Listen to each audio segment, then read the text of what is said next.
Hello my dear students, आप सभी का मेरे यूट्यूब चैनल ग्लोबल स्टार्ट पर बहुत बहुत स्वागत है। आज मैं फिर से 10th बोर्ड एग्ज़ाम के सोशल साइंस का मॉडल सेट पेपर लेकर आया हूँ। यानी सामाजिक विज्ञान, सोशल साइंस के इतिहास, भूगोल, नागरिक शास्त्र और अर्थशास्त्र के मेन जो ऑब्जेक्टिव क्वेश्चंस हैं उसको मैं लेकर के आया हूँ। और ये जो है ये बोर्ड द्वारा निकाला हुआ ये मॉडल सेट पेपर है। इस क्वेश्चंस को अगर आप पढ़ लेते हैं तो आपका एग्ज़ाम में ज़्यादा से ज़्यादा क्वेश्चंस आने की प्रबल संभावना है। अगर आपको ये वीडियो अच्छा लगे तो प्लीज़ लाइक करें, शेयर करें और सब्सक्राइब करें और अपने दोस्तों को शेयर करें और उन्हें भी आप सब्सक्राइब करने के लिए बोलें। इससे मुझे बहुत ही एनर्जी मिलती है, मेरा मनोबल बढ़ता है और मुझे और भी मोटिवेशन मिलती है वीडियो बनाने के लिए, ताकि मैं आप लोगों के लिए अच्छे से अच्छे वीडियो बना सकूं। ठीक है, तो आज शुरुआत करते हैं।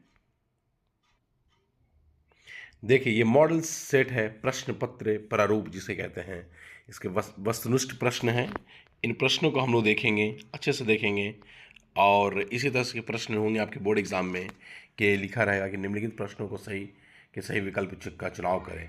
इसमें आपके इतिहास के, भूगोल के, नागरिक शास्त्र के, अर्थशास्त्र के प्रश्न हैं। ठीक है, तो पहला प्रश्न है, वह राज्य जहाँ के राजनीतिक सत्ता उसके सांस्कृतिक सत्ता से मिलकर बनती है उसे क्या कहते हैं? वह राज्य जहाँ की राजनीतिक सत्ता उसके सांस्कृतिक सत्ता से मिलकर बनती है उसे क्या कहते हैं? राष्ट्र राज्य कहते हैं। राष्ट्र राज्य कहते हैं। रक्त और लौह की नीति का अवलंबन किसने किया?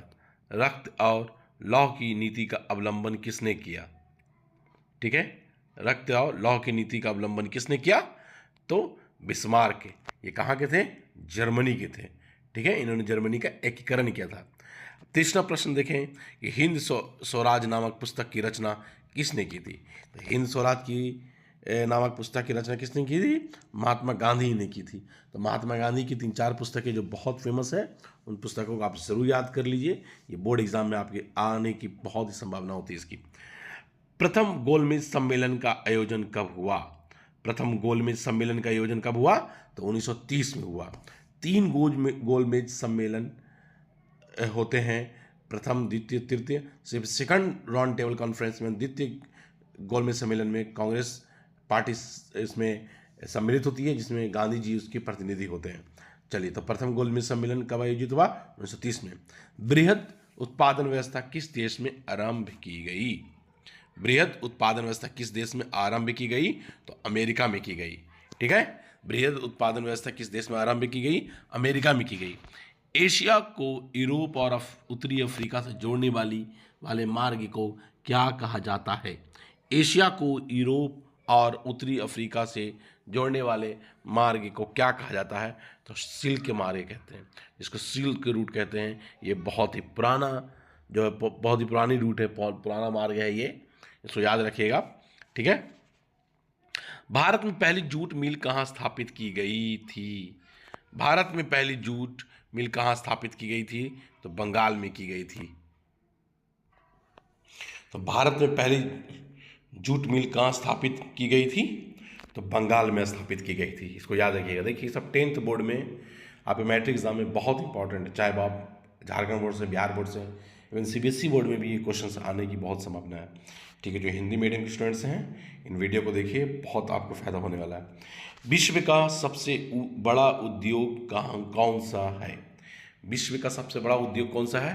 तो लौह इस्पात उद्योग है। लौह इस्पात उद्योग है।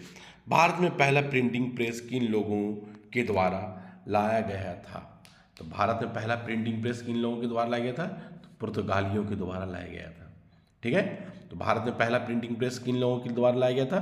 पुर्तगालियों के द्वारा लाया गया था। जापान की सबसे पुरानी मुद्रित पुस्तक का क्या नाम था? ठीक है, बहुत अच्छा क्वेश्चन है। ये सब मुद्रित, जो मुद्रण वाला जो चैप्टर उसी से है कि जापान की सबसे पुरानी मुद्रित पुस्तक का क्या नाम है? तो डायमंड सूत्र नाम है। ठीक है, बेल्जियम में मुख्य रूप से कौन सी भाषा बोली जाती है? देखिए, नागरिक शास्त्र से है। ठीक है, बेल्जियम में मुख्य रूप से कौन सी भाषा बोली जाती है? तो जर्मन, डच और फ्रेंच। मेन फ्रेंच और डच बोली जाती है इसमें, और जर्मन भी बोली जाती है। ठीक है, वहाँ भाषा आधारित सरकार है। ठीक है, इसको आप याद रखिएगा। अब देखिए क्वेश्चन नंबर 12, संघात्मक सरकार किस देश में है? संघात्मक सरकार किस देश में है? तो भारत में है। तो देखिए, एक होता है संघात्मक, एक होता है, अब क्या बोलते हैं उसको हिंदी में, एक होता है यूनिटरी, एक होता है फेडरल। ठीक है, संघात्मक मतलब कि जो केंद्र भी हो और स्टेट में भी हो, अलग अलग सरकार बनती है। ठीक है, तो ये कहाँ है? भारत में है। ठीक है, देखिए हम लोग में केंद्र सरकार भी होती है और राज्य सरकार भी होती है। ठीक है, तो इसको क्या कहते हैं? संघात्मक सरकार। भारत में संघात्मक सरकार है। उत्तरी आयरलैंड और नीदरलैंड देश है, क्या बहुल है वहाँ पे? ईसाई बहुल है, हिंदू बहुल, इस्लाम, सिख, जितने भी आपके यूरोप के हैं वो सब के सब ईसाई बहुल हैं। इसको याद रखिए, इजी क्वेश्चन है ये। राज्य की विधानसभा में महिलाओं का प्रतिनिधित्व कितना है? तो राज्य की विधानसभाओं में राज्य की विधानसभा में महिलाओं का प्रतिनिधित्व कितना प्रतिशत है? तो 5% से भी कम है। ठीक है, 5% से भी कम है। ऑप्शन नंबर बी इसका सही उत्तर है। भारत के संविधान के अनुसार भारत कैसा देश है? ठीक है, भारत संविधान के अनुसार भारत कैसा देश है? तो एक धर्मनिरपेक्ष देश है, सेकुलर है, पंथ निरपेक्ष। ठीक है, धर्मनिरपेक्ष है। किस प्रकार की सरकार सबसे बेहतर मानी जाती है? तो लोकतांत्रिक सरकार। ठीक है, लोकतंत्र सरकार सबसे बेहतर मानी जाती है। भारत में लोकतांत्रिक सरकार कितने अंग हैं? तो 3 हैं। ठीक है, भारत में लोकतांत्रिक सरकार कितने अंग हैं? तो 3 हैं। भारतीय जनता पार्टी का मुख्य प्रेरक सिद्धांत क्या है? ठीक है, भारतीय जनता पार्टी का मुख्य प्रेरक सिद्धांत क्या है? सांस्कृतिक राष्ट्रवाद। अब प्रश्न नंबर 19 देखिए, 22 भाषाओं को भारत संविधान में किस अनुसूची में रखा गया है? तो 8वीं अनुसूची में। ठीक है, 8वीं अनुसूची में भारत के 22 भाषाएं हैं। ठीक है, इसको याद रखिएगा। 8वीं अनुसूची। धार्मिक आधार पर सांप्रदायिकता का दूसरा रूप क्या है? मतलब धार्मिक आधार पर राजनीतिक सांप्रदायिकता का दूसरा रूप है। ठीक है, सूचना का अधिकार अधिनियम, तो बहुत आसान है और बहुत पॉपुलर क्वेश्चन है, अक्टूबर 2005 में। ठीक है, ऑप्शन नंबर 1 सही इसका। सूचना का अधिकार का पारित हुआ अक्टूबर 2005 में। ठीक है, राष्ट्र उपभोक्ता दिवस कब मनाया जाता है? राष्ट्र उपभोक्ता दिवस कब मनाया जाता है? राष्ट्र उपभोक्ता दिवस यहाँ 24 दिसंबर दे रहा है, ये मुझे कुछ थोड़ा डाउट लग रहा है इस पे। देखिए प्रश्न देखिए, राष्ट्रीय उपभोक्ता दिवस कब मनाया जाता है? चलिए, नहीं ठीक है, 24 दिसंबर। ठीक है, 24 दिसंबर। जिस देश के प्रति व्यक्ति आय अधिक होती है वह क्या कहलाता है? तो विकसित देश कहलाता है। ठीक है, जिस देश की प्रति व्यक्ति आय अधिक होती है तो वो क्या कहलाता है? विकसित देश। और हमारा देश क्या है? भारत क्या है? एक विकासशील देश है। ठीक है, हमारा देश विकासशील विकसित देश हो गया। जैसे अमेरिका है, जर्मनी है, जापान है, फ्रांस है, ये सब क्या है? विकसित देश है। अब प्रश्न नंबर 24 देखें, तृतीय क्षेत्र का दूसरा नाम क्या है? तृतीय क्षेत्र का दूसरा नाम क्या है? तो सेवा। ठीक है, प्राथमिक में आपको प्राथमिक क्षेत्र में क्या हो गया? जो आपका जो कृषि से जो उत्पादन है। फिर द्वितीय हो गया जो कल कारखाने जो ये जब होते हैं तो जो बिजनेस जो होता है, मतलब इंडस्ट्री होता है, वो द्वितीय क्षेत्र हो गया। और तृतीय क्षेत्र सेवा है। सामान्यतः किसी देश का विकास किस आधार पर निर्धारित किया जा सकता है? तो प्रति व्यक्ति आय, औसत साक्षरता और लोगों का स्वास्थ्य, ये तीनों पर डिपेंड करता है। यानी उपरोक्त सभी इसके सही उत्तर है। क्षेत्र कितने प्रकार के होते हैं? तो 3 तरह के क्षेत्र, वही प्राथमिक क्षेत्र, द्वितीय क्षेत्र और तृतीय क्षेत्र। ऋण के अनियमित स्रोत कौन कौन है? ऋण के अनियमित स्रोत कौन कौन है? तो क्या है? ऑप्शन नंबर 1 व्यापारी और साहूकार। भारत में मुद्रा जारी करता है, कौन जारी करता है?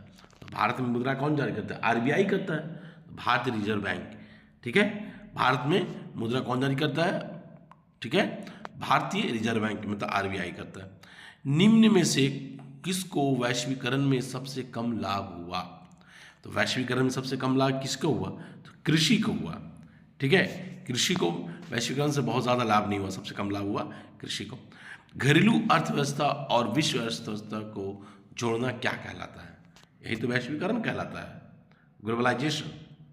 ठीक है, घरेलू अर्थव्यवस्था को और विश्व व्यवस्था को जोड़ना क्या कहलाता है? तो वैश्वीकरण कहते हैं। और ये क्वेश्चन 1 लाइन या 2 क्वेश्चन में आ सकता है कि वैश्वीकरण क्या है, तो लिख देना सिंपली कि घरेलू अर्थव्यवस्था और विश्व अर्थव्यवस्था को जोड़ना वैश्वीकरण कहलाता है। काली मृदा को किस नाम से जाना जाता है? तो काली मृदा को रेगुड़ के नाम से जानते हैं, इसमें रेगड़ लिखा हुआ है, रेगुड़ के नाम से जाना जाता है। और काली मृदा को, काली मिट्टी को कपासी मिट्टी भी कहते हैं। ठीक है, काली मृदा को कपासी मिट्टी भी कहते हैं, याद रखिएगा। भारत के कुल क्षेत्रफल का कितने प्रतिशत क्षेत्रफल में पठार है? तो 27% में। ठीक है, 27% में क्या है? पठार है। मध्य अमेरिका में झूम कृषि को किस नाम से जाना जाता है? मध्य अमेरिका में झूम की खेती को किस नाम से जाना जाता है? तो मिल्पा के नाम से जाना जाता है, मिल्पा के नाम से जाना जाता है। सुनहरा रेशा किस फसल को कहा जाता है? सुनहरा रेशा तो जूट को कहा जाता है।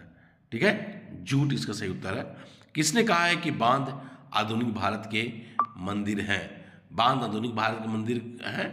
तो पंडित जवाहरलाल नेहरू ने कहा था। भारत का सबसे बड़ा बॉक्साइट उत्पादक राज्य कौन है? भारत का सबसे बड़ा बॉक्साइट उत्पादक राज्य कौन है? तो उड़ीसा है। ठीक है, भारत का सबसे बड़ा बॉक्साइट उत्पादक राज्य कौन है? तो उड़ीसा। अब देखिए प्रश्न नंबर 37, भारत में जूट उत्पादन किस राज्य का महत्वपूर्ण स्थान है? भारत में जूट उत्पादन में किस राज्य का महत्वपूर्ण स्थान है? तो पश्चिम बंगाल का, पश्चिम बंगाल का। और दूसरा आ जाएगा तो बिहार, बगल में बिहार है। और तीसरा में असम है। ठीक है, तो पहला कौन है? पश्चिम बंगाल है। सरिस्का वन्य जीव अभयारण्य किस राज्य में स्थित है? तो कहाँ है? राजस्थान में है। सब क्वेश्चन इंपॉर्टेंट है, एकदम पढ़ के जाइए, एग्जाम में बना करके आइए एकदम। निम्न में से परिवहन के प्रकार कौन कौन है? तो परिवहन के प्रकार कौन कौन है? स्थलीय परिवहन है, मतलब स्थल में भी है, तो ज़मीन पे भी चलता है, गाड़ी चलती है। जल में भी है, बोट उट है। ठीक है, शिप जो है, वायुयान है, एरोप्लेन वगैरह, तो प्रयुक्त सभी। सीमा सड़क संगठन कब बनाया गया? सीमा सड़क गठन कब बनाया गया? संगठन कब बनाया गया? 1960 ईस्वी में।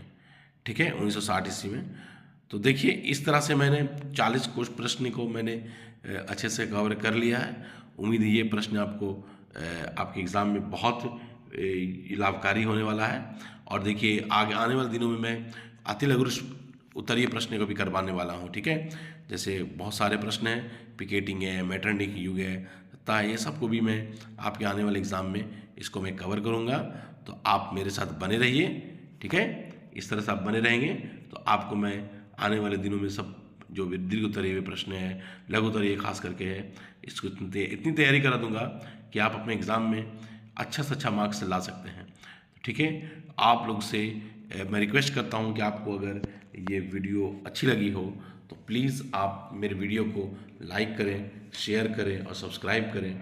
और उम्मीद तो मैं करता हूं कि ये वीडियो अच्छी लगी होगी, और इस वीडियो को बनाने में मुझे काफ़ी मेहनत लगती है। तो आपसे फिर से मैं एक बार रिक्वेस्ट करता हूं कि आप इसको लाइक करें, दोस्तों से शेयर करें और सब्सक्राइब करें, और जिससे मैं और भी वीडियो बनाना मतलब वीडियो बनाने में मुझे और भी एनर्जी मिले, और इस तरह से मैं आगे सब बच्चों के लिए अच्छा सोच सकूं। ठीक है, take care, bye bye, all the best.